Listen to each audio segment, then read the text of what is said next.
Okay, Hey, honestly, that's worse than this shit.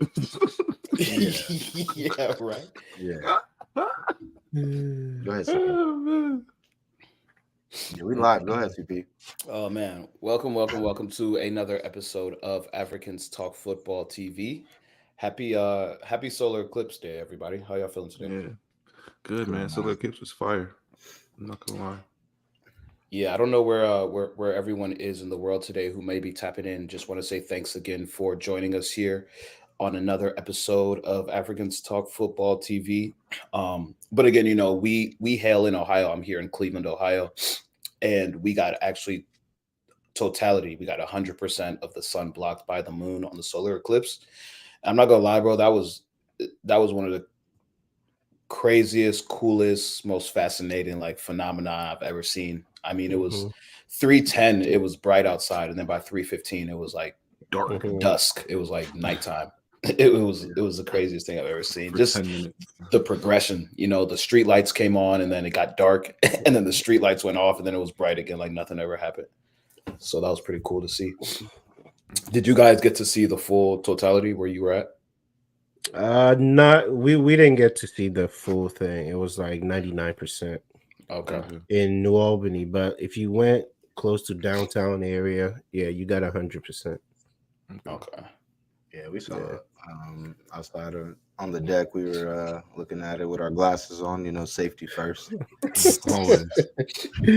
Uh, Don't try and look at it without your glasses. Right.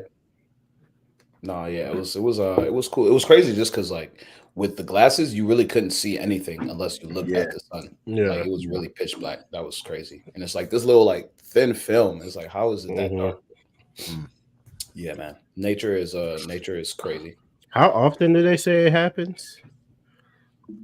I'm not sure not how sure. I'm not sure how often it happens, but they said the next one is happening in 20 years. But this is the only time Wow. like Cleveland is going to get totality for the next 200. So next one's supposed to happen in 20 years. Yeah, Wow. Okay. yeah. Once in a lifetime type of thing, you know. Yeah. Yeah, it was dope. It was dope. And it was cool, just like, that's the cool thing about social media. You can see people from all over the world, kind of experiencing the same thing. So I saw pictures of people down in Chile. They were on a beach and they got the same effect. They got 100%. And it was just like cool to see Wow. different cultures and just how everybody celebrates. And it was just cool. One of the things that worldwide we can all kind of celebrate, not at the same time, but right around the same day and kind of all experience that together. Kind of like football, we're Yeah. all watching it at different times around the world, but we all experience the same joys, ups and downs together. I didn't even mean to segue like that. Yeah. but nah, That was honestly, nice. but honestly, man, as we're getting to the end of the year, it seems like there's just so much football on nowadays. There were 2 games in the Premier League this upcoming week. The next couple of days, we have Champions League as well. Let's not forget the FA Cup still has, to go through its semifinals and finals. So, this last quarter of the year, we have some teams have 8 matches left, some teams have 7, some teams have 6, but we're getting to the very end of the year. And let's start with the team that's on top of the ting right now. Arsenal sitting on top of the table in first place after a long week. There's been a lot of movement on the table, in the top 3 and also in the bottom, the bottom half of the table as well. There's been just a lot of movement. I mean, we've been talking about it all year, but this year is for sure like one of the most exciting Champions League races we've seen. Even when you look down to, that fourth place spot, we still don't know who's going to be 4, who's going to be 5. So just, the title race itself is exciting, but there are also different mini races elsewhere on the table. But Arsenal, what I'm saying, just taking care of business, doing what they were supposed to do, getting, Anita Maxwell this week. And they ended up doing what they were supposed to do. We could talk about game by game, but Gabriel, with everything that transpired this week, how do you feel about your team right now and the stride that you guys are in? Feel great.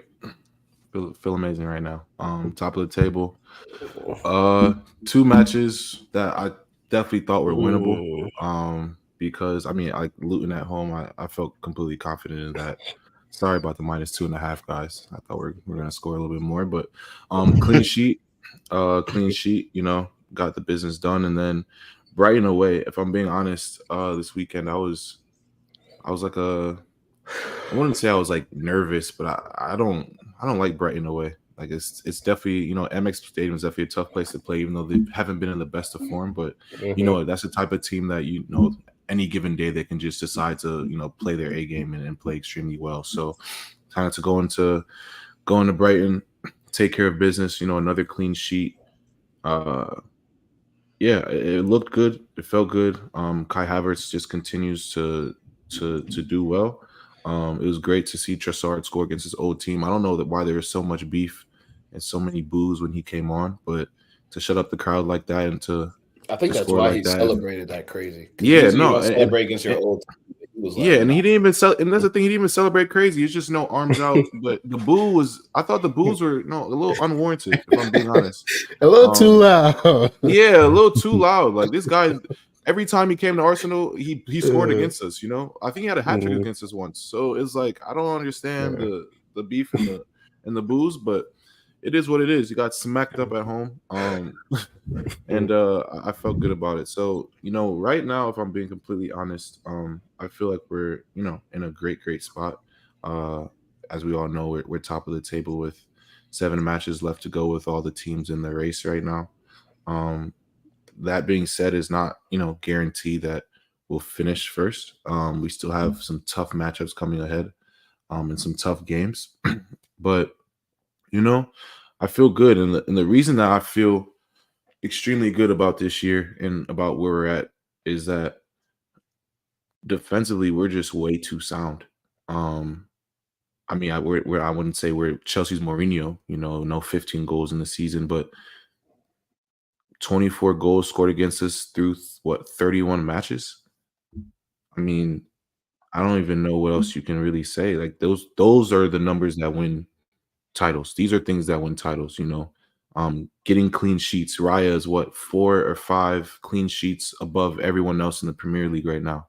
And I'm not saying, it's all him. I'm not saying that. He definitely has a big part to play in it because he's definitely bailed us out a couple of times, but just speaks to us defensively and our mindset defensively.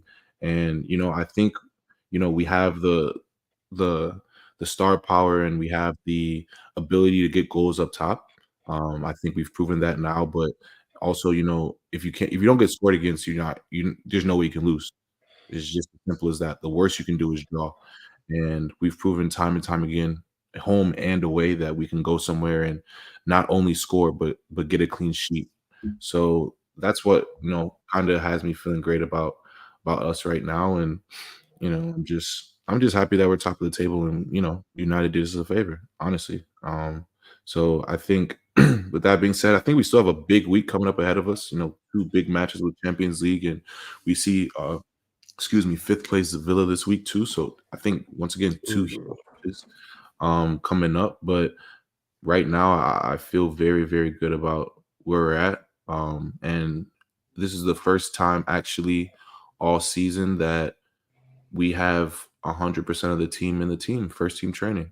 Just came out that Jurrien Timber's gone to Bayern Munich and traveling with the team, and he's in first team training and everything. So this is the first time in a long time we've had a 100% healthy squad or semi-healthy squad, somewhere in the middle of that, and kind of going into this 7-game stretch where we're going to have maybe potentially 2 matches a week, 3 matches a week, is super important for us, especially defensively, but just in all aspects is super important for us. So yeah, man, I really don't have don't have much more to say about that. I'm just more so focused now on Champions League. I think tomorrow's a big match for us against Bayern Munich, just given the history, us being in Champions League for the first time in 7-8 years.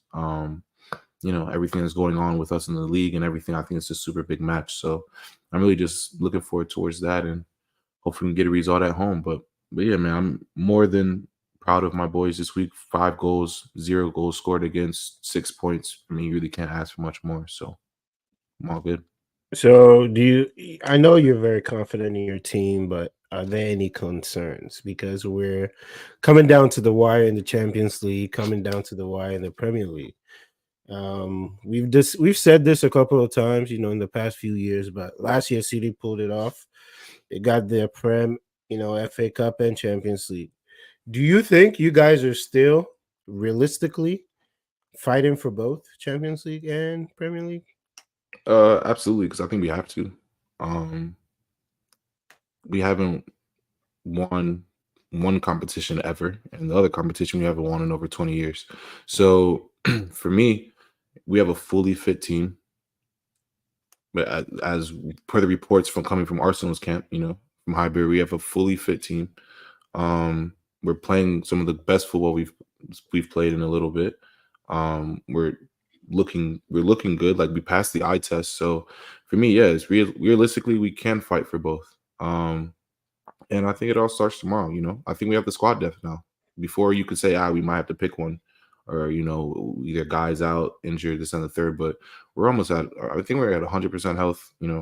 We're in the driver's seat for one competition. The other competition, we have the opportunity to put ourselves in the driver's seat against a very, very good team. So right now, our destiny is in our own hands, and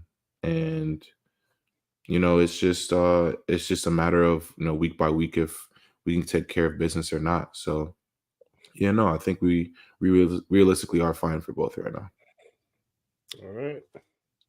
Yeah. I mean, and then you asked me my biggest concern. Sorry, you asked me my biggest concern too. Mhm. My biggest concern, honestly, my biggest concern is the left side of our field. Thank you. That's what I was expecting. No. I mean, say. if I'm being completely honest, I feel extremely secure literally every other position on our field.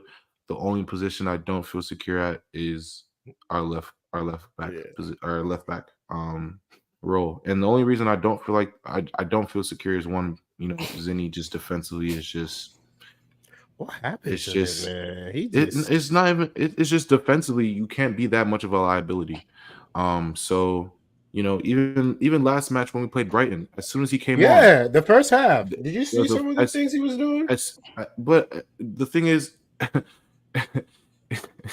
that guy, they just pick on him. Lewis Duncan hit that long ball. It's just a long ball that side every time. Ping it over there. Let's see what he can do, because they put a fast-paced winger over there. I mean, he had help. He held his own, and we had possession most of the time. But still, Dude, there was this one play. I don't know if you remember. He was going to leave the ball for Saliba to come from center back to come get it. And I'm like, dude, you're... Don't get me started. And I think a player from Brighton ended up getting it.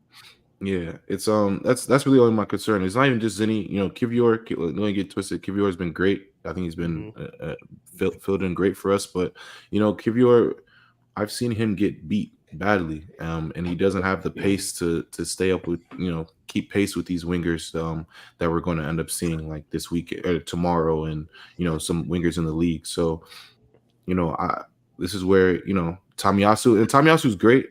I think he plays that role probably the best out of anyone right now, but he has his injury problems, and we can't always rely on him to be healthy. So it's great that he's healthy right now, and I think he'll slot in this weekend or tomorrow, against Bayern Munich. But I'm really just waiting for Timber to come back, because as we all saw in the beginning of the season, he had that position on lock before the injury and all that stuff happened. So that's really my only concern, if I'm being completely honest. Everyone else I feel completely confident in doing their job and keeping us steady, and not getting us not too high or not too low, just keeping the ship steady. So yeah, that's my biggest concern.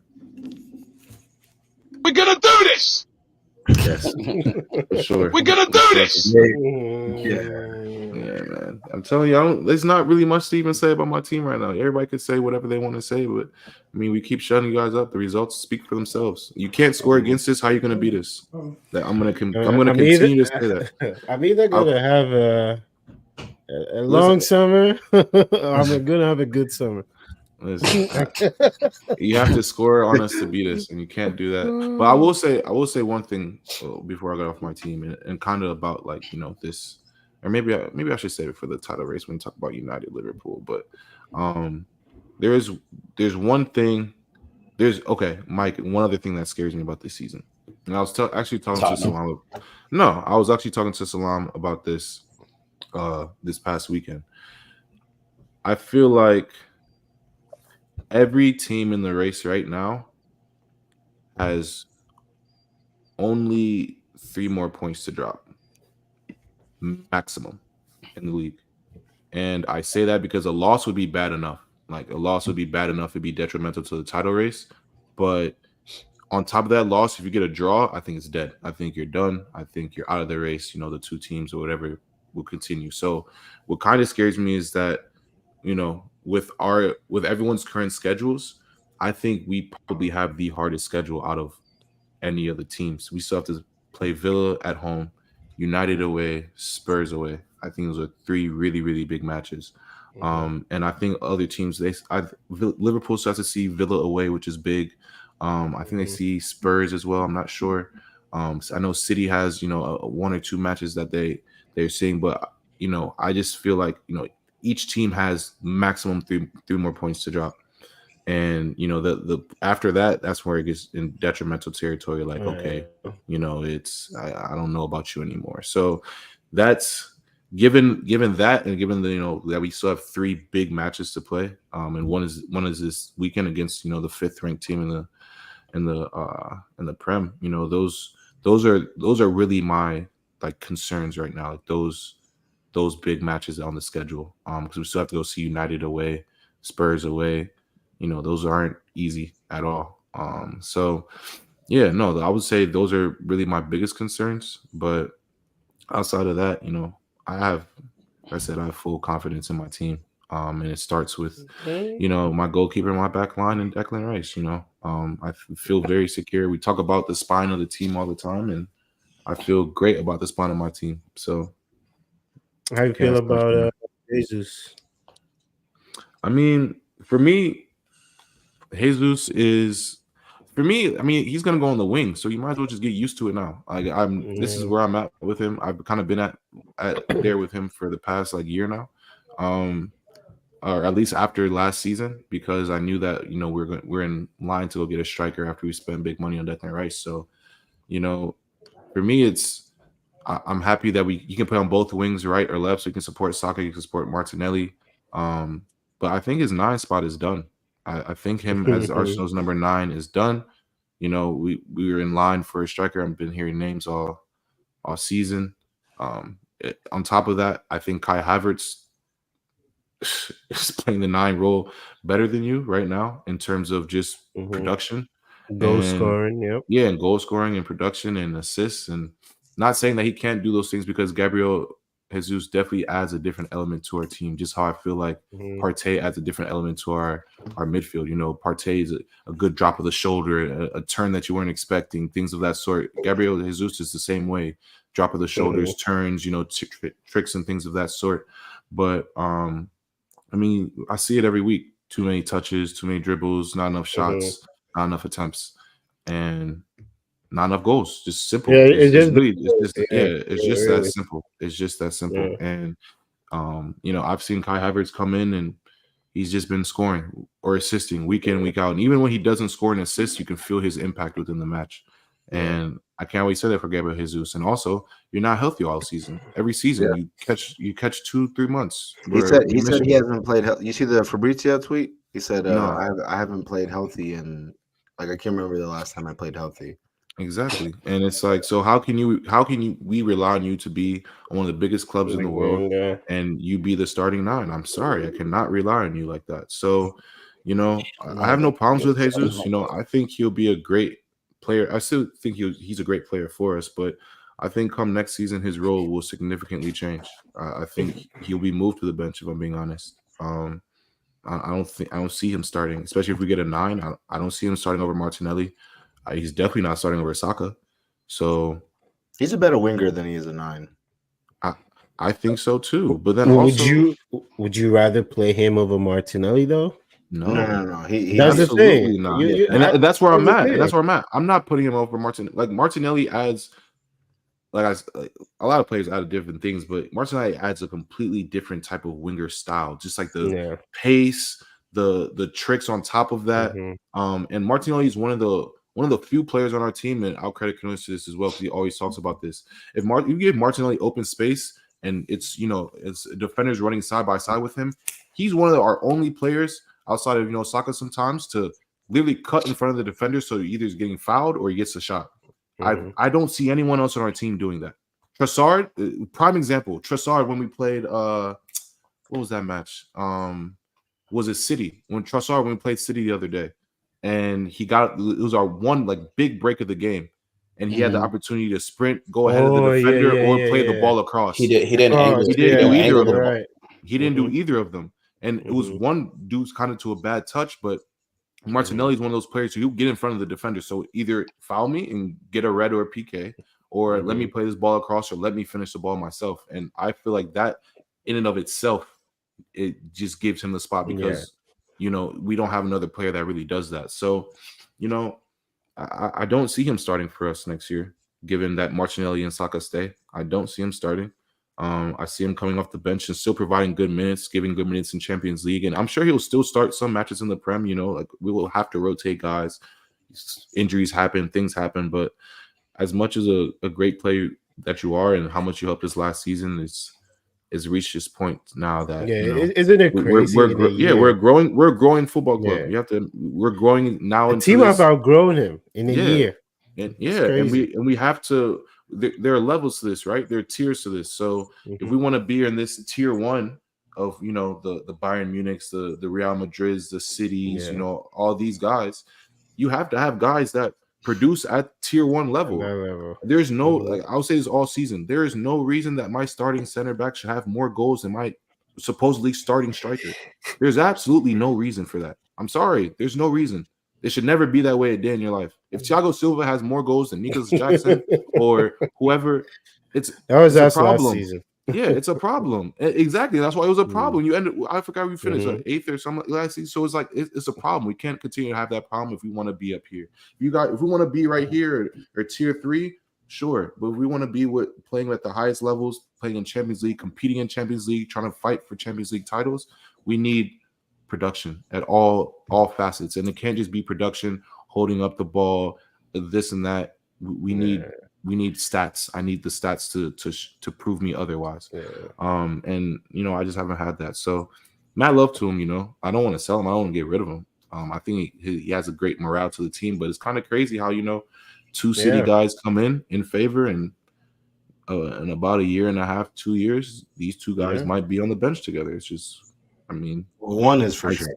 One's for sure, but two we don't know, and it's kind of crazy because you can kind of see what Pep saw. Like, nah, this isn't it. If I want to be here, it's not it. Yeah, but I think this was going to be the year where no one anticipated Timber getting hurt. But I thought Timber was definitely going to phase out Zinchenko. Yeah, no, he was already phasing out Zinni for sure. That Community Shield start told me it all. I was like, oh, no Zinni?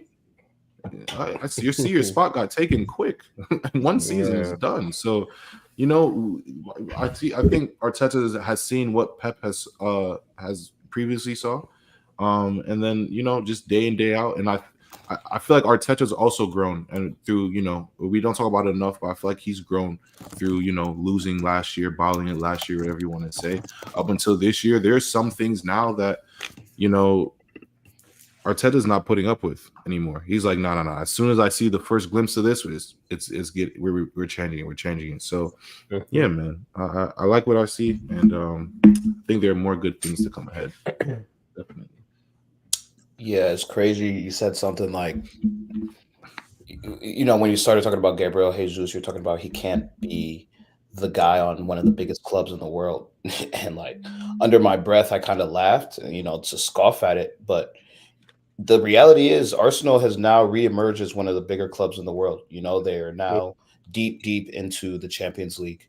They are now very, very, they have a very strong case, to, on this title charge. So when you look at their last 18 months, when you look at their last 2 years and what they were able to build, they are starting to become a big club. Now, to become a big club again, you do have to win something. That's what you need at the end of the day. When you look at Chelsea 3 years ago, we were in very, very big shambles. That was when Arsenal was just trying to figure it out. We won something. And if you look at our Champions League run until now, and if you look at Arsenal's, 2021 until what they're able to accomplish today, has been totally opposite. And that's credit to Arteta, that's credit to the board, that's credit to everybody from the top down, because you could see they all had an idea, they all had a goal, and they stuck to it. And to kind of switch gears to Chelsea, it's frustrating because I feel like where we're lacking is the vision.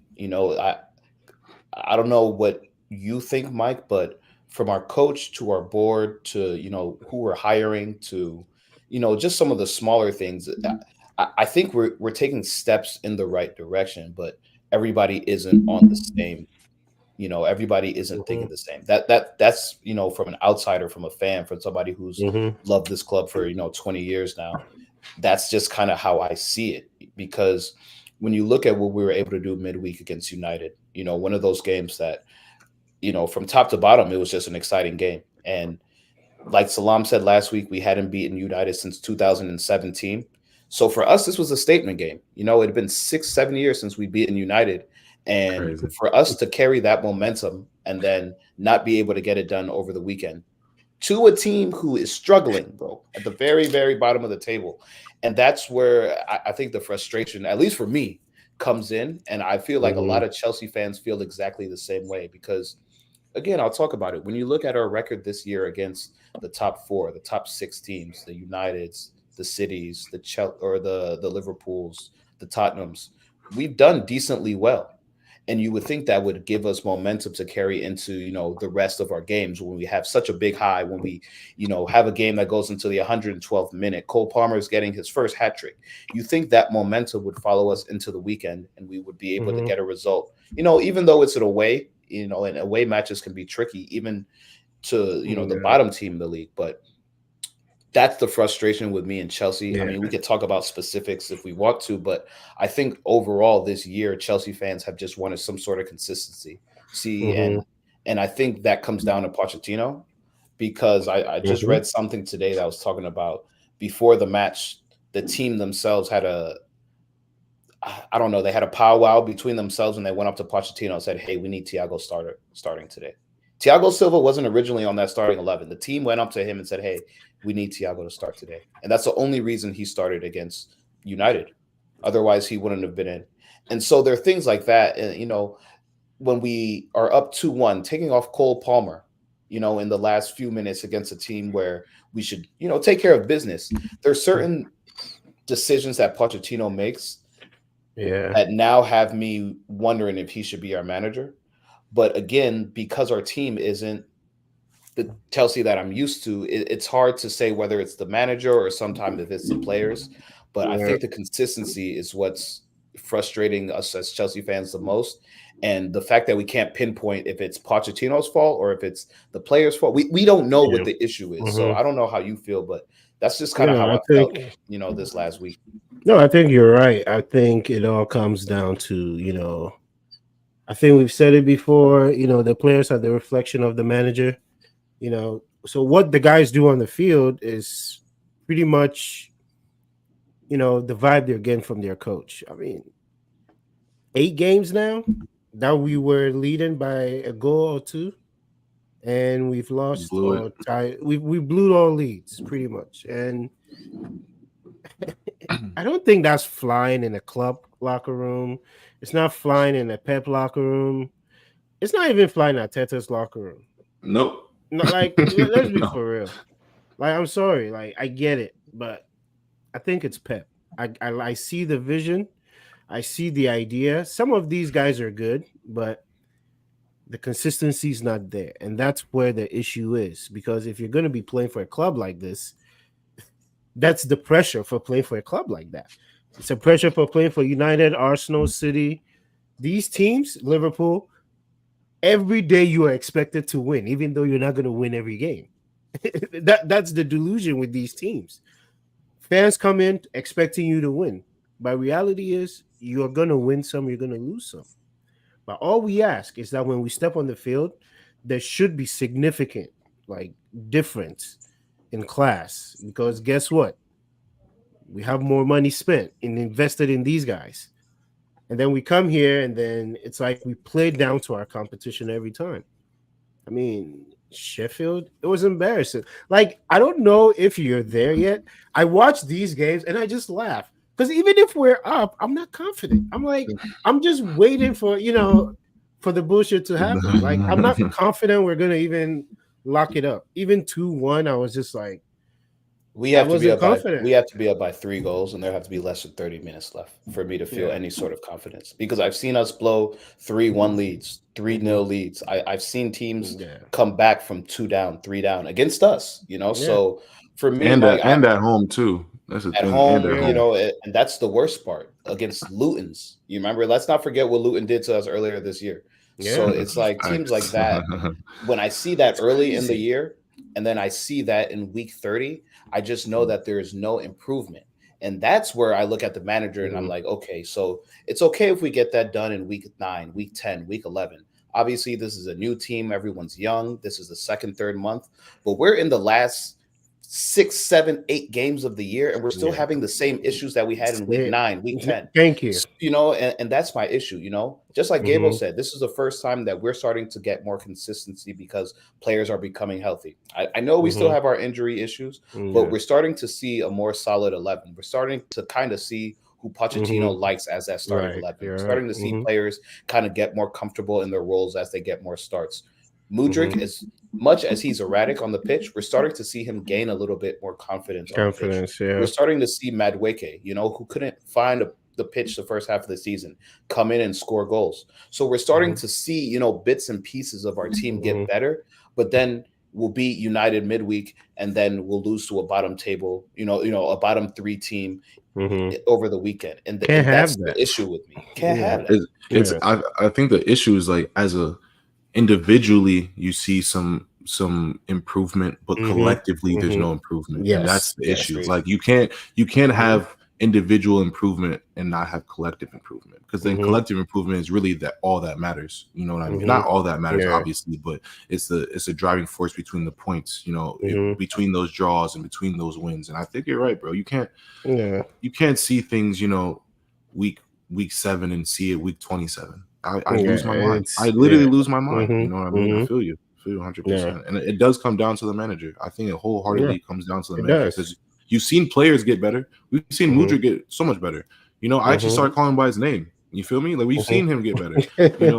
We've seen and Madueke. Like I don't know that whole situation, because every time he comes in for you guys, he has an action. He either scores or assists. I know. So for him, Mhm. I feel like he's been doing this all season. He's just not getting a chance to do that. But then it's like, why haven't we really seen him then? Because if he's producing, We got Sterling over here just yeah, Yeah. so it's Yeah. it like I said, it comes down to those managerial decisions, and it comes down Mhm. to, at the end of the day, margins. The smallest Mhm. margins, you know what I mean? Like, for example, subbing in Batted Shield 90th minute. For And what? look who gives up the goal in the 90th minute. Thank you. Look at Batted Shield's positioning. It's I told poor. you, Benoit. And it's like, You are the freshest guy on the field, and McBurney outjumps you. How does that make sense? And that comes down to, I feel like one, managerially, I can semi understand his decision. Okay, let's take off a left back, but on a center back, the last couple minutes of the game, we want to concede anything. But in the 93rd minute, guy, I don't know. Like, you guys are playing well. I really don't see the need for, it was like he was getting beat down that left side the whole, the rest of the time that he was in. So I don't know. Like, some of these things, it's all about margins. And, when we always talk about tinkering, when you go and tinker, sometimes it's really not worth it. Sometimes you just got to let a guy have a run in, you know what I mean? And just let him do his thing. So, yeah, I think a lot of this has to do with managerial decisions. Yeah, we talk about the fine margins all the time. I mean, literally, Gabriel, that was a perfect example. You bring in Badia Shield for, just to see the game out, and a lapse of judgment, not paying attention, whatever it is, not being fresh, not being in the game. You lose that split second, and now the game is tied, and you've dropped 2 points, and now you're giving the home fans something to rally around, and now they might even come back and score again. And those are the things that can happen. And we've seen it happen multiple times in the Premier League. And, I kind of want to bring Salam in the conversation now because that's kind of what happened in the United game. Mhm. You know, it was literally the last 2-3 minutes of the match, lapse of judgment, and you know, where I was sitting, bro. I'm not gonna lie to you because I was driving home from work, Mhm. and I remember exactly when I left my office at 5:01. It was the 83rd minute. I go to my car. I try to put it in. My service was bad driving home. I'm like, you know what? Hopefully, I can get home and catch the last couple of minutes. 5 minutes from my home, I look at on my phone, alert, 3-3 Chelsea. I'm like, oh, we drew? We got points. Let's go. We had to, you know what I'm saying? Like, I didn't think we were going to beat United net per se, but I take the point. 90 seconds later, Cole Palmer, penalty. So now I'm over here tripping, like, let me go home and see what happened. And, you know, obviously I was able to see the replay, but, you know, from a United standpoint, what was going through your mind? Because at that point, you know, Garnacho had pretty much gotten the man of the match, and everything was looking good. You guys were pushing for that. It snatched Definitely that. got it. Yeah. Now you start looking. Maybe we can sneak 5th place. You know, maybe we can sneak 4th place. And then, lo and behold, my boy CP gets his first Chelsea hat trick, and the meanest of smash and grabs takes one from y'all. Yeah, I mean, it was disappointing. Obviously, I definitely thought for me the disappointment wasn't even so much that we didn't win the game. The biggest disappointment was that we lost the game. And I hate to really blame it on, you know, like this or that, because it's all collective. It's all like a team effort. So, but my God, Diego Dalot, what were you doing? Thank you, Diego Dalot. That win was brought to you by Diego Dalot. Presented by. He was at fault for the foul. I mean, you know, we'll talk about it here in a little bit, but same situation with the Wan-Bissaka foul on Harvey Elliott. That's just not how you close out games. And then his head was gone afterwards, and he tried to make up for it. So here we are, you know, 3-3 away from home. At that point, like, let's just take the point. We're away from home. Like, yeah, it's disappointing that they got the equalizer, but you know, this guy, I don't know what he's channeling, but he takes the ball from left back where he was. He drives all the way up the field, loses the ball, and that's how Chelsea ultimately got the opportunity for the corner. You know, we played direct, you know, almost 85-90% of the game. I don't know why at that moment he decided to, you know, take it upon himself to try and win the game, but clearly his head was gone from the mistake that happened, and he tried to make up for it, and that cost us because that led up to the corner, and then from the corner, you guys, you know, the shot happened, deflection. Here we are sitting at 4-3. I think honestly that this game really just reinforced what I've known all season.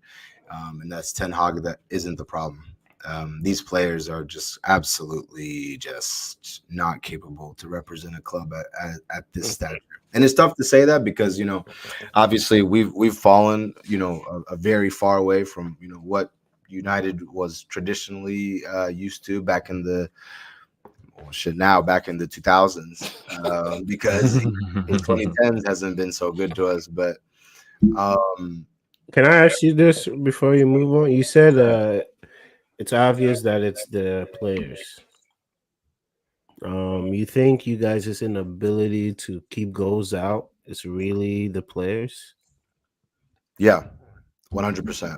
Because I can sit here and go through every goal that we concede, and it usually boils down to someone making a mistake, someone switching off, someone having a very just bad moment in a very bad moment of the game, in a very crucial moment of the game.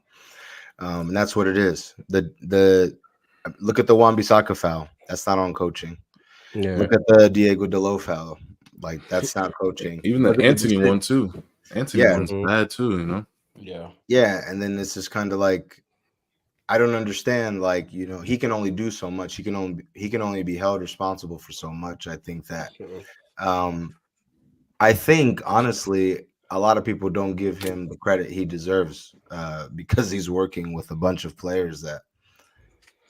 I'm really trying to be respectful here. He's really not working with players of a high quality caliber, in my opinion.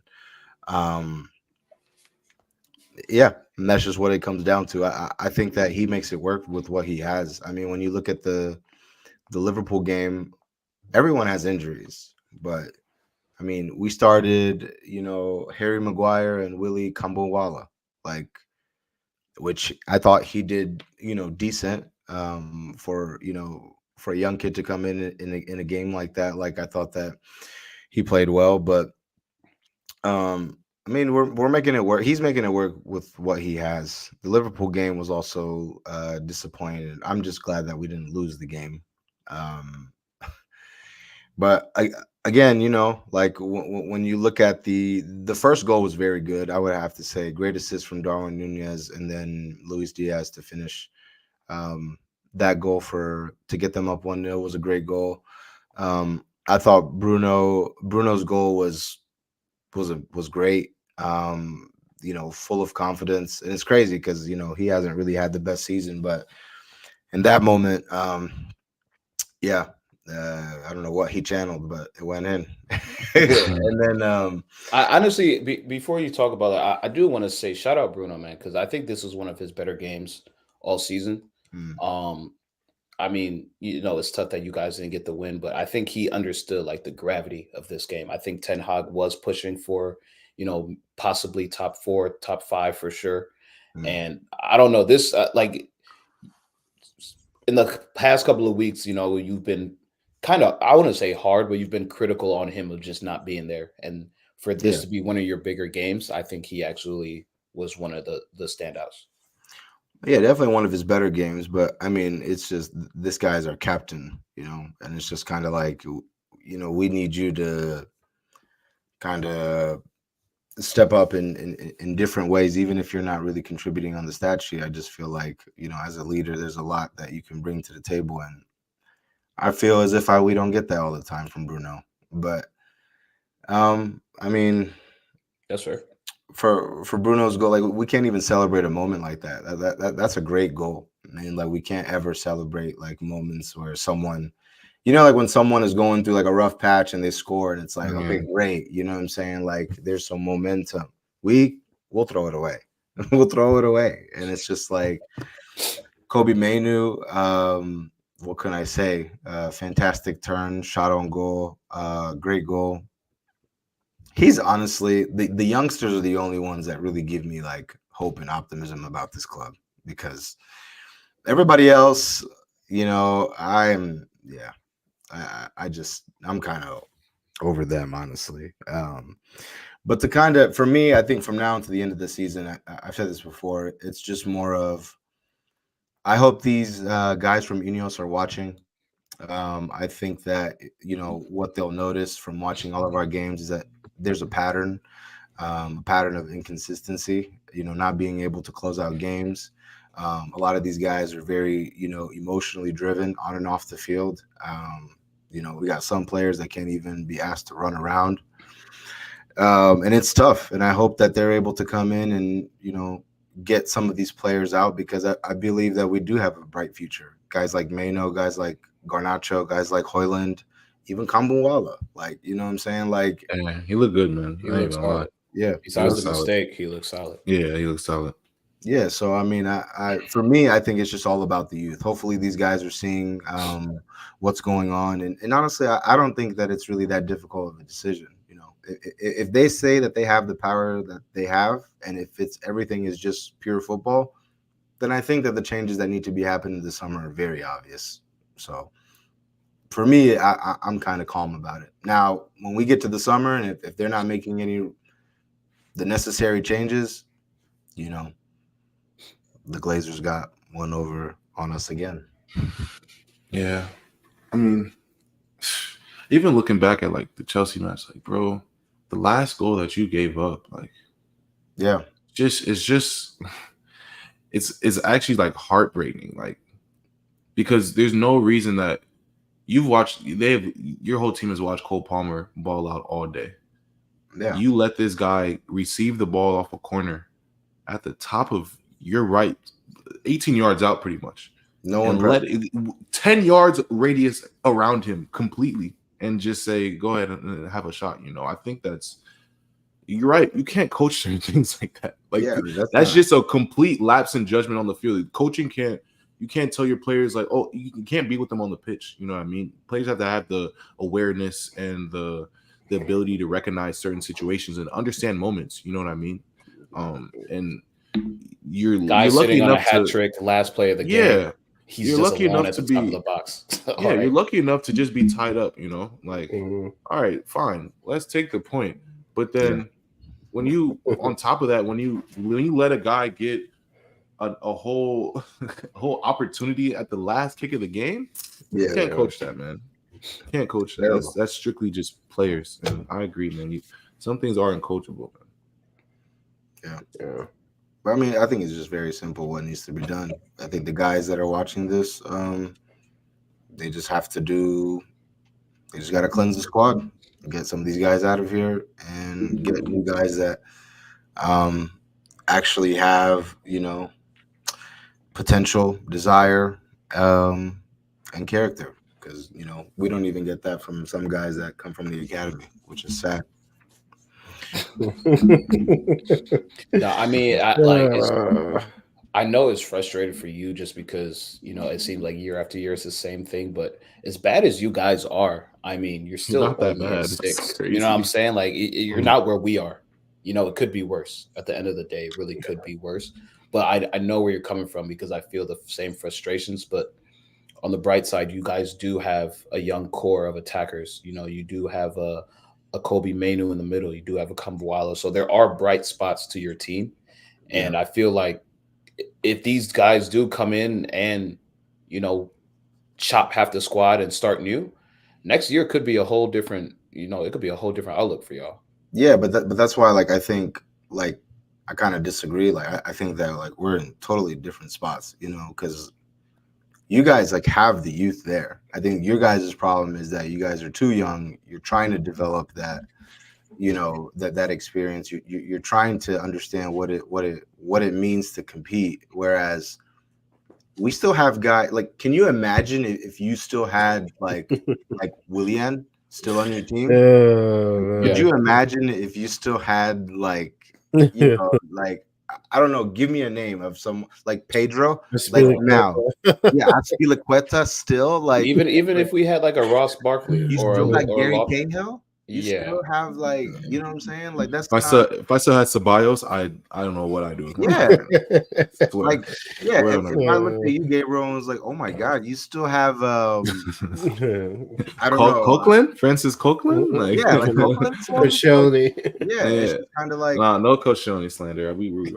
But but I mean, you still had Mustafi. I feel you though. I lose my mind. At least with Chelsea, it's okay, we have you look over, we see Gusto over there, we see Cole Palmer over there, we see Madueke. Nicholas Jackson is progressing, maybe not as quick as you like, but I think that he's progressing a little bit. And then you guys have you're obviously going through this new rebuild. Yeah, I think the only thing with you guys is maybe there's a question on the manager, but for us, it's kind of bro, we have players from Bengal still. We have players from. What if you still had players from Villas? You know what I'm saying? Yeah. If you had players, Gabriel, if you had players from, I mean, you've only had Unai and Arsene, but it's come on. I don't think that it's very difficult. Yeah. I agree. But at the same time, though, so I'm yes, you're in a different place than Chelsea. And I mean, if we're even really, really talking about it, if we want to be completely honest about things, Chelsea really aren't too far off it. As bad as they are, as they are, as much as we like to, talk trash about their team. What, they're 4 points behind you, 5 points behind you with a game in hand? It's not, you know what I mean? And it's not it's not unrealistic for Chelsea to go and get Europe, like a Conference League or potentially Europa League spot. So, I feel like you guys are in two complete different situations, but I feel like they're relatable because I feel like Chelsea doesn't have the senior guys to do it yet or to like really be competitive. And Neither I do feel we. like, and I know, I think you do have the senior guys. Nah. Who is it? United is not one of the most confusing. You're still teams, sitting man. with Varane. You're still sitting with Casemiro. Like, Varane, I Like love you still Varane. have Veron's like- fingers like- are pointing this way. Come on, bro. He can't play. Varane, don't do that. this was Let's this was do not the that. narrative. This was not the narrative at the beginning of the year. He was No, gassing. this is 2 years, bro. Like he's not. He cannot. He's not healthy. He's not like, bro. He's not past a it. contributor. I see what you're saying, but I mean, Rashford, Who else did you say? Rashford's a vet at this day and age. Like he's 27, That's 26. a senior pro that you're talking about. We have senior pros on the team. Bro, Rashford is definitely a vet. Look, on that as squad. much He's been there. and look where we are as a team. That's the vet. You Hey, feel hey, me? So, like, and I know Mason Mount just started playing because he's been hurt all year. But guy, you have decent players and you have a decent squad to go out there and compete. I know everybody hasn't been healthy all year. I know some of your senior guys have been lackluster.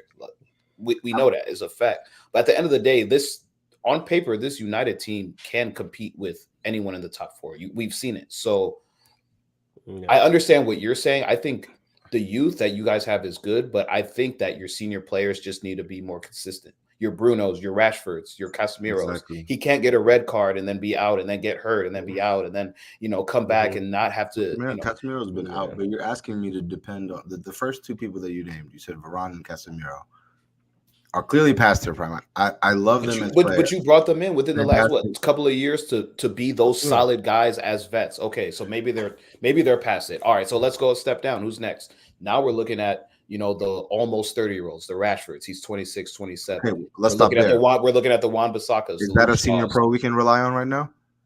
Again, I'm just saying that's y'all. It's not like you guys don't have the talking- players. Ability-wise, But they're I'm just there. addressing the point. though. Consistency. You're saying right now. I'm saying no, ability-wise, they're there. Consistency, no, their form is. Their form is shit. Of course, we can agree to disagree because I don't believe that we can.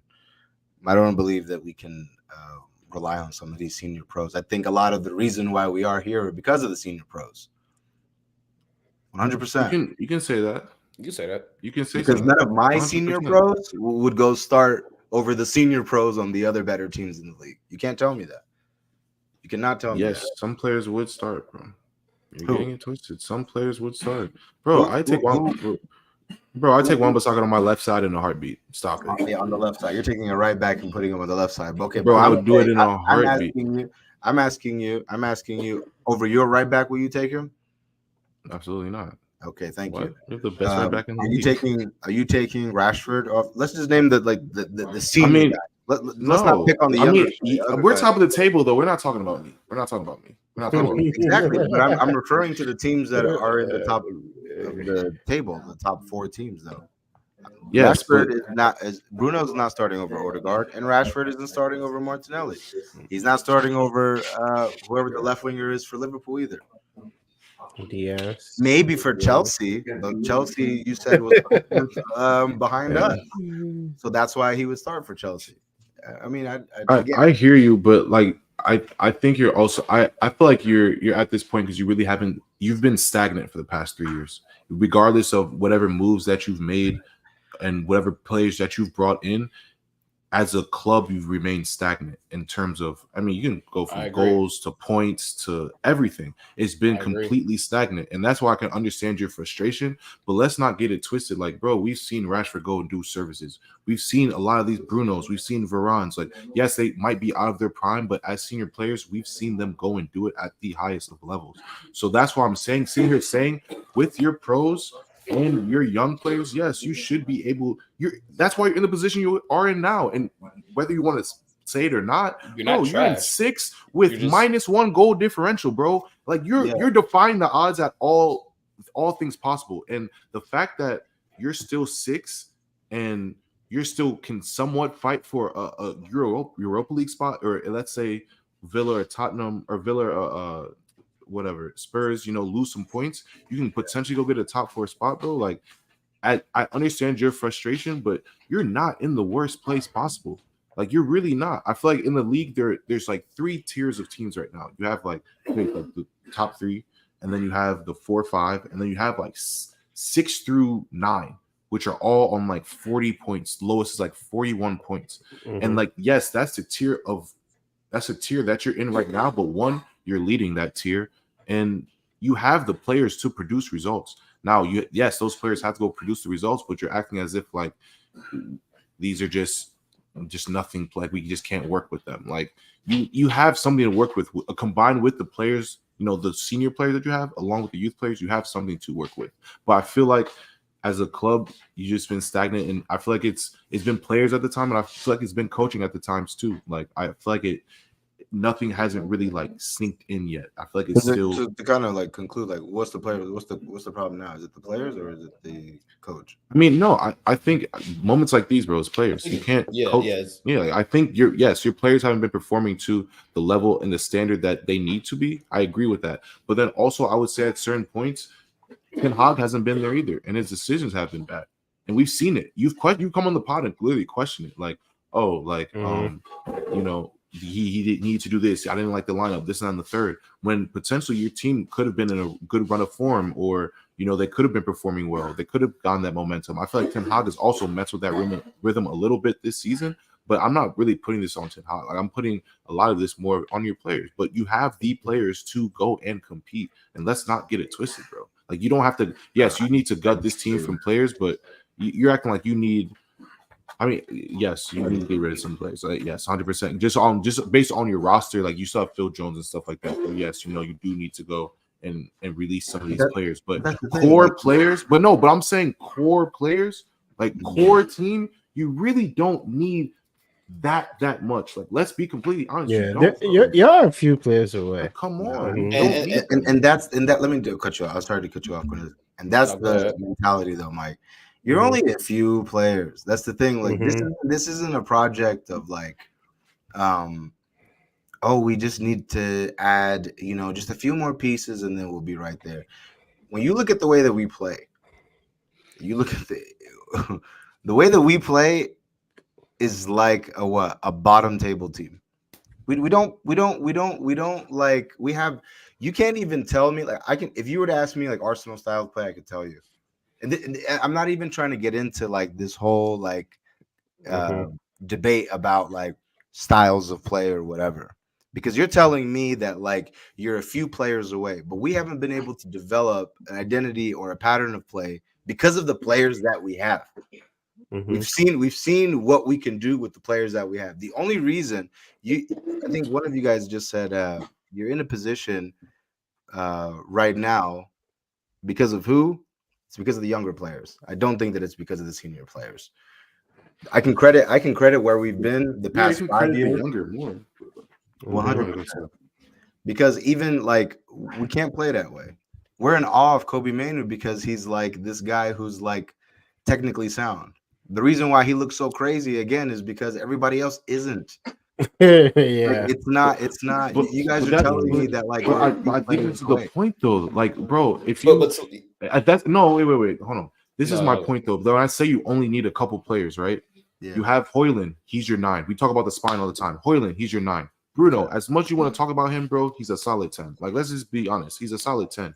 Okay, yes, you have another Kobe Mainoo, bet. Y'all, your 6 is missing. You haven't had a 6 in years, bro. And that's another part that's missing. You have Varane who's in and out. So you really can't rely on him now too, Gabriel. He's out. Like he's now he's out. Yeah, concussion. Yes, now he's out. I know, but he's out for the year too. Well, we're talking about we're talking about up until right now, bro. Like we're talking about like up until bro. Yes, you have Lisandro Martinez. Yes, he's been out for most of the year, but that's also another player that's pretty decent. So if let's say this, granted everyone is healthy. We're not even talking about injuries and stuff right now. Granted, everyone is healthy.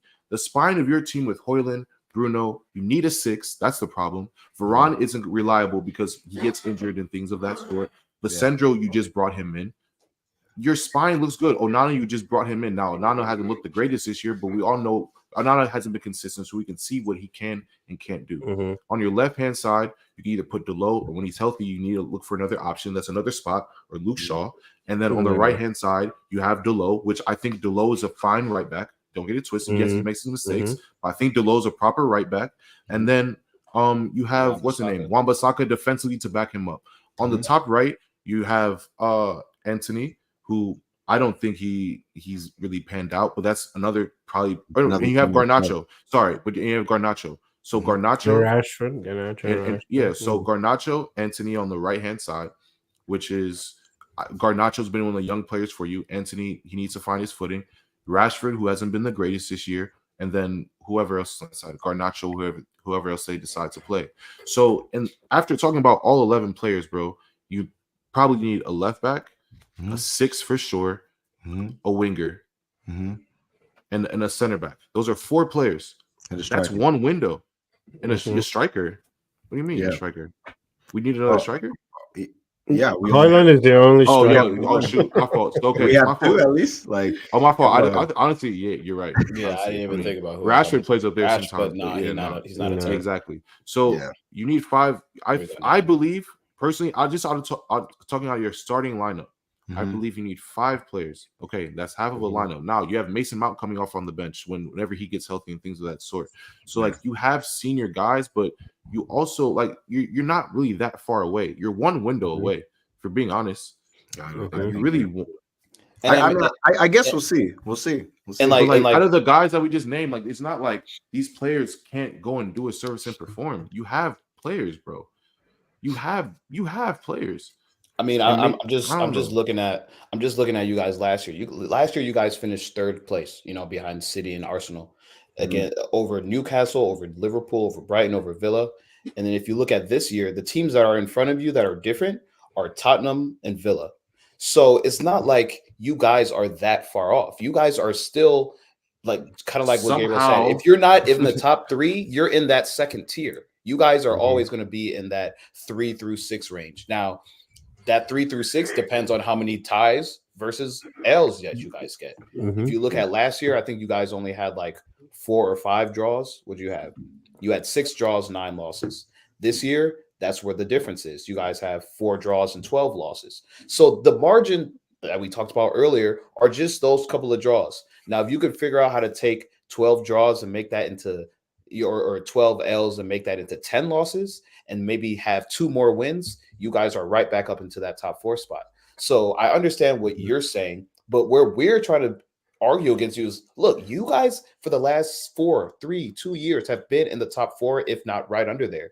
It's just you need a few more players to compete. You guys have been in what's it called? Yeah, I mean, you're what? You're in the semifinal now for the FA Cup. So it's not like you guys aren't almost getting there. You guys are almost there. You're kind of where, honestly, you're in a better spot than Chelsea. I don't know what it is that's going to get you guys to click. And, that's kind of just where you have to figure it out. But I don't think United's in such a terrible spot that you need a total revamping of the whole team. Gabriel broke it down perfectly. You guys need maybe 4 or 5 more players. I mean, I think we can agree to disagree because I don't think we just need 5 players. Oh, maybe it's just. Yeah, I mean, if you want to be the best team in the world, sure. I just talked about you. It's not even about being the best team. It's bro. What are you talk like, bro? Let's be real. United fans are so.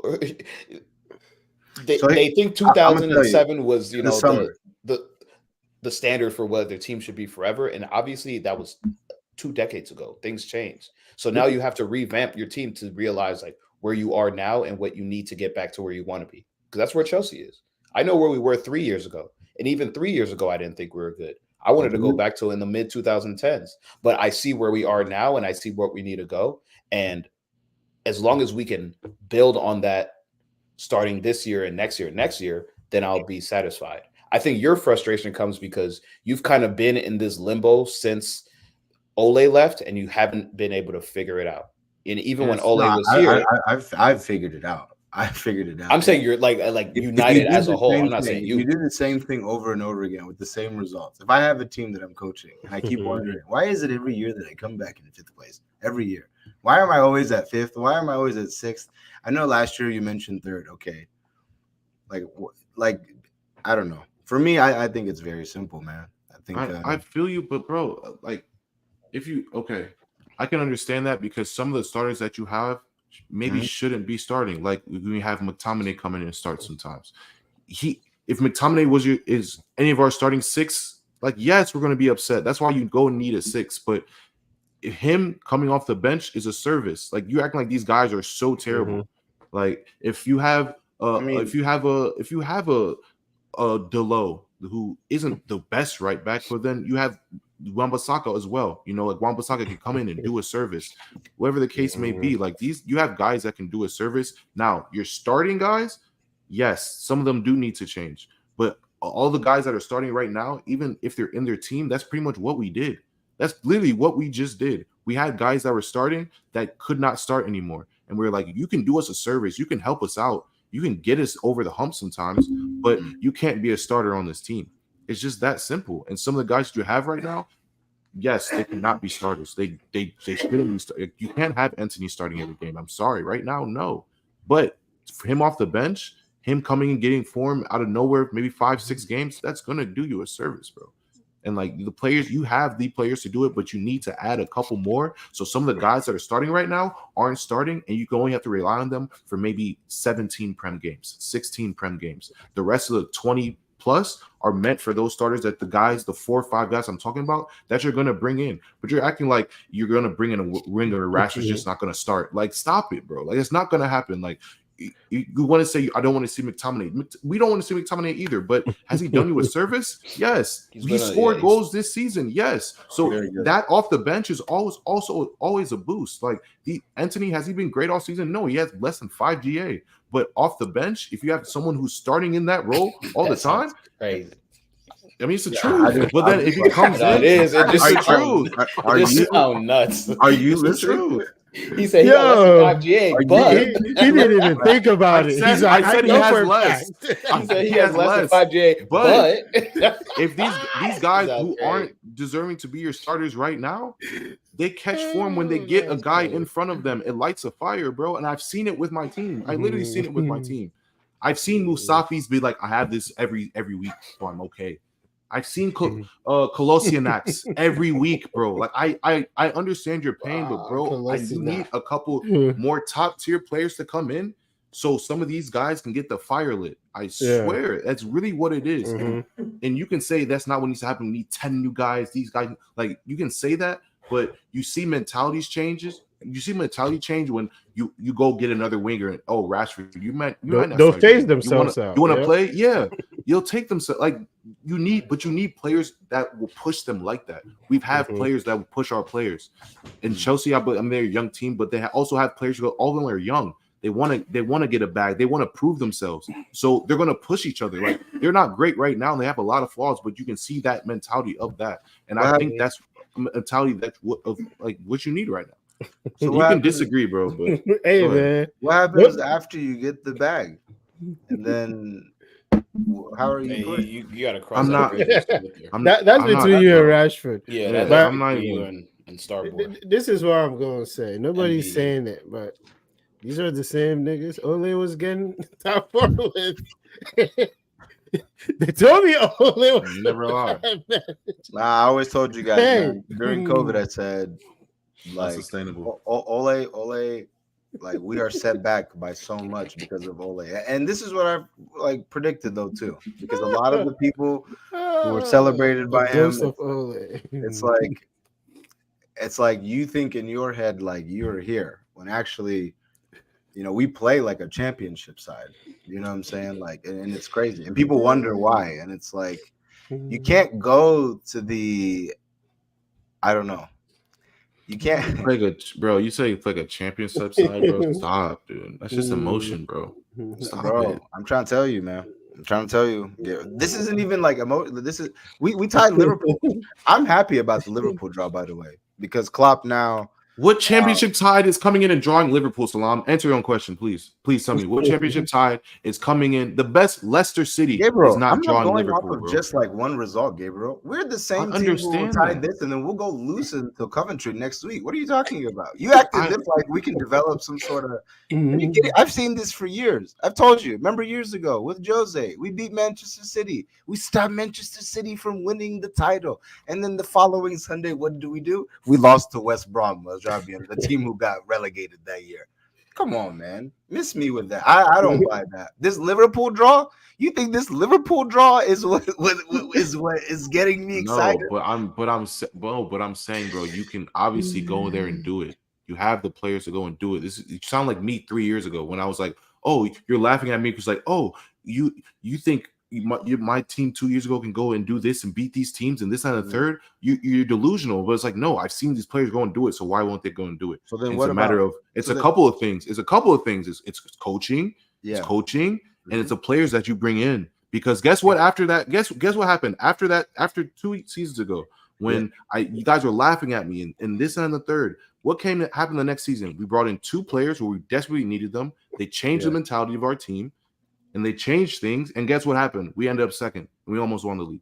Did you watch like? I'm not trying to hear what you're saying, bro. I swear, I'm really not trying to hear. If we were to switch, the last thing I'm gonna ask, if we were to switch, if we played Liverpool on Thursday and tied them and lost the way that we did against Chelsea, would that change your perspective? No, because for me, because Salam, I'm not talking about 1 week. You're talking about 1 week. I'm talking about 2-3 years. I'm talking about development. I'm talking about your season. I'm not focused on just 1 week, and I understand that because I've seen my team go and do the same things. Go get a result against a Chelsea, a United, whoever, and then go blow it against what 12th place, 13th place Brentford. Like I've seen it, bro. Like come on, I've literally seen it. And it stopped. When we brought in players, those players out. 100%. No, we brought in. Salam. Guess what we did first?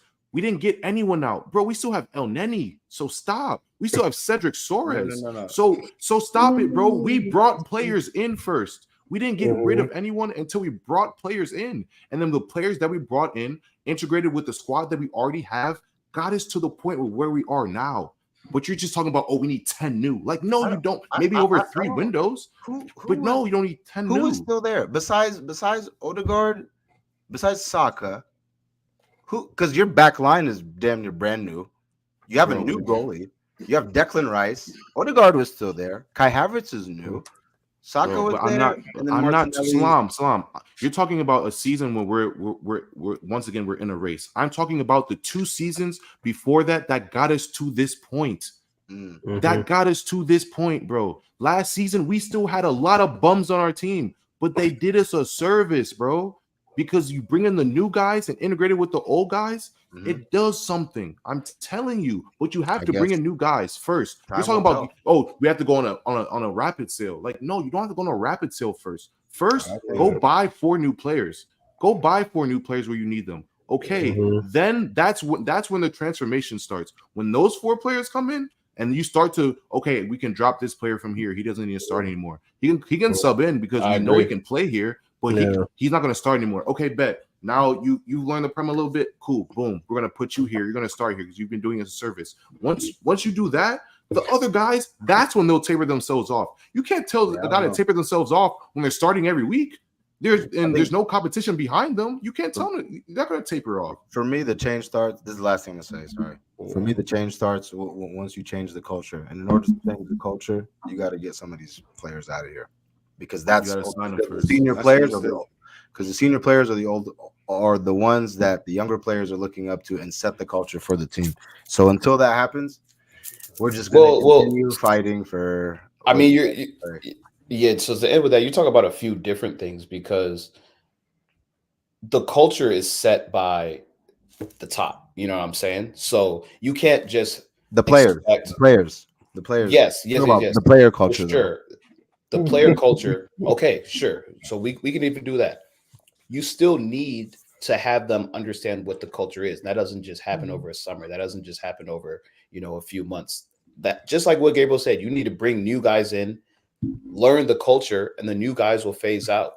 I don't think bringing in 10 new guys is going to do anything because if you look at what Chelsea did, that's what we did. We brought in 15 new guys and we have no culture because all of the old Chelsea guys are gone. We only have Reece James, who doesn't play anymore, and Conor Gallagher and Thiago Silva, which is not enough to create culture when your captain is not there because he has paper mache for us. Conor Gallagher is not good enough to lead a full team of kids that are just 2 or 3 younger than him.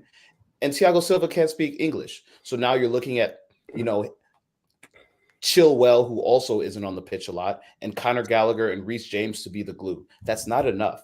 You need vets that have been there, that understand the game, to integrate, kind of like what Gabriel said. If you just do a huge fire sale and bring in 20 new guys, it's going to take longer because that's where Chelsea is right now. So it's both. It's a little bit of both. Yes, 1,000%. You guys do need new players, but two, you also need to create the culture within and have those new guys learn what United is. It kind of sucks that Luke Shaw, Rashford, those guys aren't winners, so it's going to be a little bit more tough for them to create that culture. But you need the old guys to stay on the team if you want some sort of culture to be there at all. That's just my take on it, based on how we've started to do things. Because again, top of the year last year, all I've wanted was to create some sort of culture. We're two years in now to this new rebuild, and I still don't see the culture, but the one good thing I can say is I'm starting to see our team mesh and get a little bit better. So it's tricky when you say that because it's a whole bunch of moving parts, but I kind of just wanted to end, with Liverpool, just because, we talked a lot about that United versus Liverpool game, but they kind of set themselves back with this draw. They're now sitting in third place, or are they a second or third? I know they're level on City, but long story short, do we think you said what? They're in second? Yeah. They're either in They're second. level with Arsenal. Arsenal just has they're level with Arsenal. Yeah, you're right. differential. City's down on points. It's Yeah, a wrap City's for down on them. points. It's a wrap. So that's my question. Do you think it's a wrap for Liverpool? Yeah, I think it's a wrap, man. No, I don't think so. You guys are delusional. I think it's a No, wrap. it's not a wrap. Oh my gosh! Here we go with the agendas already. No, I don't think it's a We are wrap. even. We are even on points. If one team loses, the other team wins. They're on top of the table. So how are you guys saying, "Oh, it's a wrap for this team with 7 games left"? Are you guys stupid? Like, It's not a He's wrap. asking us a question. Yeah, I just posed the question. I said, yeah, it's a wrap. I believe it's a oh wrap. my gosh! Because I think the other It's two not. teams, I think the other two teams are better, and I think that I think that they'll capitalize. You're delusional, bro. I think you just don't want the pressure. That's what it is. No, You don't want to be back. Here we go again. See, like I said, the agendas are starting. The agendas are starting mean? once again I already. didn't even say anything about Arsenal. We're talking about Liverpool. I'm not talking. I didn't say anything about Arsenal either. I didn't say a word. I didn't ever speak the word Arsenal. All I'm saying is you're delusional for thinking that this title race is over. And No, I every didn't team say is it was literally over. I didn't either say it even was or over. 1 less points. He said it's a wrap. Does that not mean it's No, over? I said it's a wrap. It's a wrap for Liverpool. It's a wrap for Liverpool. I asked, but it's not a wrap for City, who technically is in the worst position. Come on, No, bro. You literally I sound delusional, bro. I personally think that City and Arsenal have a better chance to win than Liverpool. That's just me. Really? That's just me.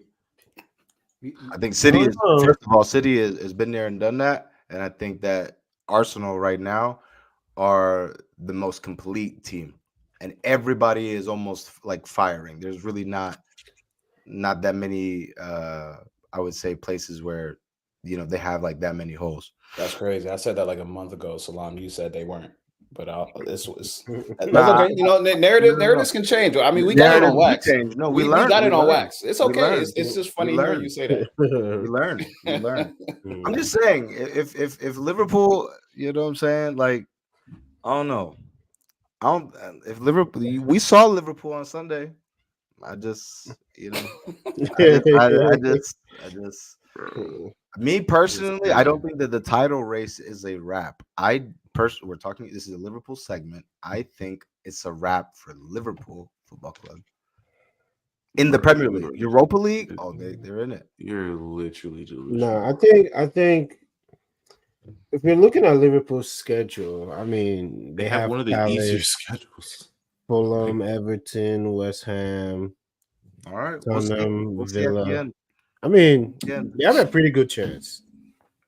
Okay, Bro, like I just said earlier on the pod, because I watched, I literally look at the table in our schedules all the time, every week. Yeah, I think we have, if not, we have either the second, if not the hardest schedule out of all 3 teams. So for you to literally come here and sit and say, "Oh no, Liverpool is just out of it." yeah, all right, bro, sure, sure, bro. Well, you still got to play United. You still got to play Chelsea. You still got to play Spurs, I believe, right? Yes. Arsenal. Yeah. Right. We still have to play Chelsea, United, Yeah. Spurs, and Villa. Like, what do you mean? I hate to say this. I hate to say this. I think I hate to admit this.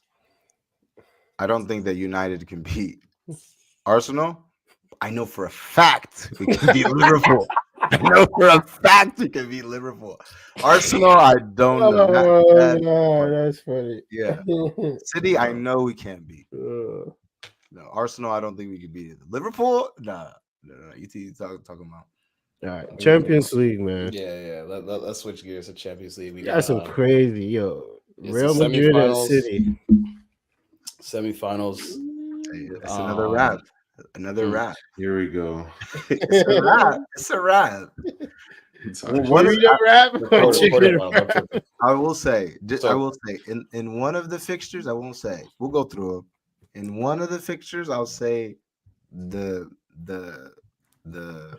matchup will be decided in the first round, first game.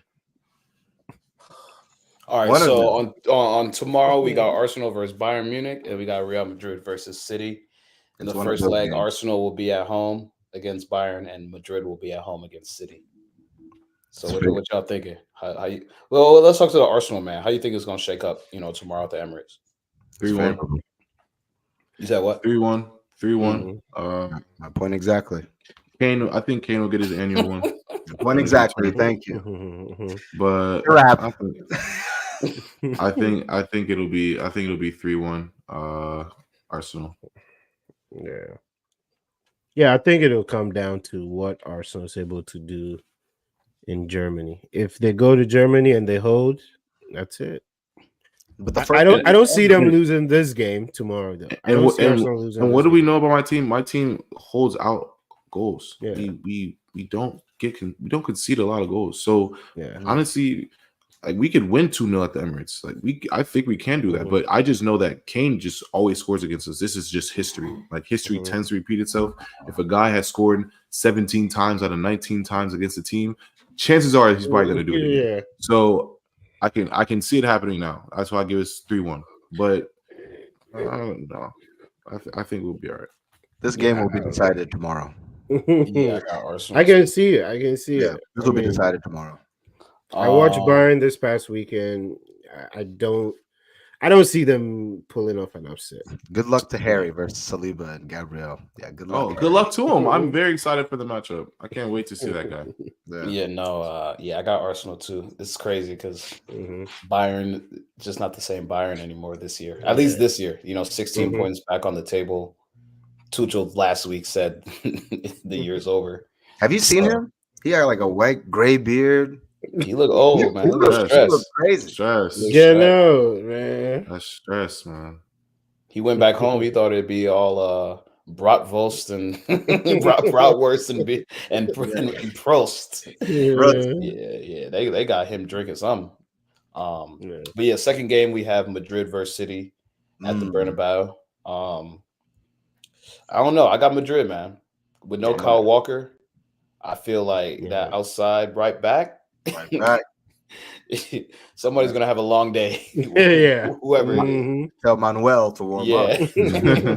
Well, somebody's gonna have a long day with Vinny. So yeah, I think it'll be closer than we think. But I'll say Madrid like 1-0. What was the last time Madrid played? I feel like they've been off for a little bit. They played last weekend, no? Yeah, they played. Yeah. Did they play over the weekend? I think they won. I think they played Friday or something. They won. Yeah, they played. The last time they played was March 31st, and they won 2-0. So. Okay, see, I'm telling you, March 31st. Yeah, it's been a while. So that, like a week. Oh, so they'll be wow. So they're fresh. Fresh. Oh yeah, they'll be ready to run. Where's the game at? Madrid. It's at the Bernabeu. Yeah. Oh, yeah. I don't see City coming out of that. I'm sorry. Yeah, City is not the same team, man. They're not the same team. Been saying it all year, man. They're touchable. Yeah, they're not the same team. Not in the league going forward. Yeah, but Wednesday we got Atleti versus Dortmund. That game will also be in Madrid. Damn, so Madrid's gonna be up this week. Yeah. And then we got PSG versus Barcelona. First leg will be at PSG. Let's do the Madrid one first. I like Atleti, man. Come on, I got Greece. Atleti. Yeah, For I got sure. Greece. Yeah. Shout out to Bayern for even getting to the quarters, or Dortmund for even getting to the quarters. 'cause- Shout out Sancho. You know what I'm saying? Mm. See, you're talking about need more players. You're sending Right. guys out. Yeah, we're turning the to wrong guys Dortmund. out. Yeah, we're turning the wrong guys out Oh, man. and keeping the wrong guys better. Anyways, I don't know. PSG Barca, that's a tricky one, bro. Yeah, I honestly low-key want to go Barca, if I'm being completely honest. I know. I kind of want to go Barca, but I can't deny Mbappe. Like, who's on Barca's right side? Kunde. Kunde. That's his countryman. Yeah, that's gonna be I don't Yeah, know. I think PSG got this in reps. It's a rap is like the theme for today. It's a rap. call the episode. It's a wrap. It's a rap. PSG is gonna destroy Barcelona. Yeah, for Mbappe, this is probably his last run with PSG. I feel like he's going to try to win everything he possibly can. I mean, he obviously this is his boyhood club. He's from Paris. He loves them, but he's on a bigger and better. So I feel like this is going to be his last. Here's what I can do for you, type of thing. Nah, I think that this is the best PSG team that they've had, like all around. So I think that this is if it's not this year, then I mean, to be honest, I would rather watch PSG move on than Barcelona. This Barcelona team is not very exciting to watch this year. I agree. They're young. They've had some injuries too. Yeah, the games are too boring for me this year. It's crazy. Yeah. So that wraps up Champions League. Predictions for our teams. Who do y'all play in the weekend?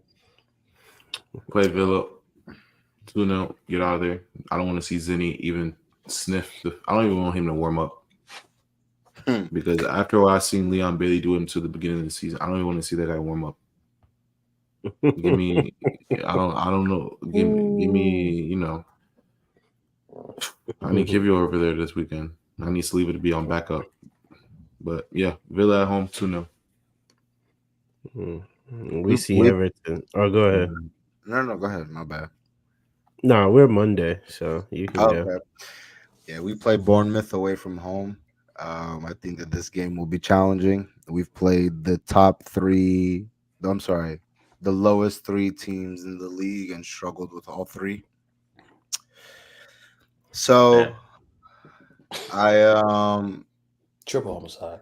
I'm gonna say we won all three of those games 1-0 by the grace of God. I'm gonna go for GRG for Bournemouth away from home. GRG. Hoyland Garnacho. Solanke will get one, so just call it 2-1.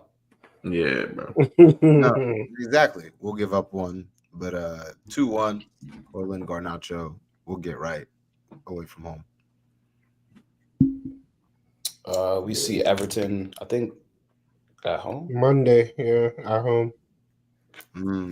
What happened the last time y'all played Everton? I feel like tied 2-2 at home. Decore, I think it was like Decore last minute winner or something like that. What was his name? That was Porter, right? Yeah, but that was Porter. That was one of his last games. This season? No. This season? No, I'm talking about this season. Oh, you mean? No, I don't remember what happened. Was Decore last year with? Last year we were like up 2-0, and then they came back and tied it 2-2. I could have swore something happened the last time y'all played them. Y'all played 2. Lost. I wouldn't be surprised if we lost. Yeah, lost 2-0. We lost 2-0 to them. Yeah. Decore scored and Dobbin. I don't even know. I remember I was in St. Louis for a soccer tournament. I remember watching that thinking like, wow. Decore always scores against us. So honestly, I'll say we're at home. We'll probably win this one 2-1 as well. Yeah. Decore will score. Cole Palmer will get one. We will concede. Yeah. That's for sure. Okay. Right. You guys have any shout outs? Shout out Cole Palmer, 16 goals on the season. It's tied for second place in the Golden Boot race. Don't let us get some. That boy Don't let us good get at it. My shout out this week is shout out Tressard, man. I ain't like how them fans treated him this week, so I'm glad he shut him up. So that's my shout out. I have that. I don't video. feel like they even treated Ben White like that. You know, I have that video saved in my memes album. Tressard. every time he scores, bro, I'm telling you, every single time. Yeah. I mean, Mason Mount got some boost too. I thought it was unnecessary at Stamford Bridge. I thought that was Necessary. crazy. He left. Wow. I thought that He was decided to leave. He I wanted. just exposed him. We were ready Said- to. We were ready to Said make he a wanted change. to step up in his career. Said it was the next step in his career. But my shout out is all the senior pros out there, man. All Oh the my senior gosh, pros. man. Shout out to all you senior pros leading by example, contributing with your 5 GAs. Shout out to all my seniors. Shout out. Anthony has Shout like out to- 5 GA. Yeah, man. He- Shout out to he all has my less He must than, be bro. nice. Less than, bro. Less than. I said he has less than 5 GA. You don't get your goofy ass on my face, man. Yeah. Anthony has That was one funny. assist. I told you. He has less than that. Like I said, he has less than He that. said it with no hesitation. That was the I said he has funniest less part. than 5 GA. Go Less than 5 go GA. back, bro. Bro, back he in got the- go back in the one tape. assist. No, I know what he meant. I know what he I meant. said he has less than 5 GA. He said, "I'll season. give him the benefit of the doubt at 5. Yeah. I'm not going. Yeah, at 5. I'll give You know him what 5. I'm Maybe he has Yeah. 5. Maybe all One comp. I assist. think he has like I think he has 2 goals and 1 assist all comp. Wow. Crazy Yeah. work. But crazy work. The craziest of the works.